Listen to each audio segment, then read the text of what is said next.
হ্যাঁ, আমাদের প্রাইসটা একটু বেশি, কারণ আমরা শুধু খতনা নিয়ে কাজ করি এবং সন্তানের নিরাপদ, সেফ, হাইজেন মেনটেন করে পারফেক্ট খতনা করার জন্য যেখানে যতটুকু প্রয়োজন আমরা অতটুকু খরচ করছি। খুবই ইম্পর্টেন্ট এবং সেন্সিটিভ একটা জায়গা খতনার খরচের বিষয়টা। আসলে খরচ নিয়ে আমরা খুবই কম কথা বলি, কারণ পারফেক্ট লাইফের ওয়ান টাইম একটা খরচ বা খতনাটা খুবই সেন্সিটিভলি হয়। এখানে আমাদের অনেকগুলো আপনি অজান্তেই আপনার ওই জায়গা থেকে যাদের বাবা নেই কোলে নেওয়ার মতো, আপনি হয়তো আপনার বাবুকে কোলে নিতে পারেন, তাদেরকে কিন্তু আমরা প্রত্যেকটা ব্রাঞ্চে এভারেজে অনেকগুলো খতনা একেবারে ফ্রি অফ কস্টে করিয়ে দিই।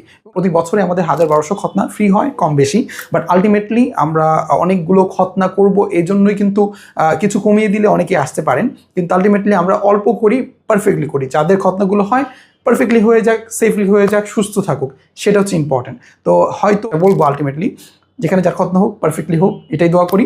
কারণ খতনাটা ওয়ান টাইম একটা খরচ, খতনাটা লাইফে একবারই হবে, খতনাটা একটা পুরুষের পুরুষত্বর নিশ্চয়তা দেয়।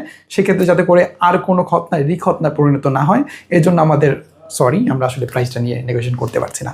আসসালামু আলাইকুম ওয়া রাহমাতুল্লাহি ওয়া বারাকাতুহু।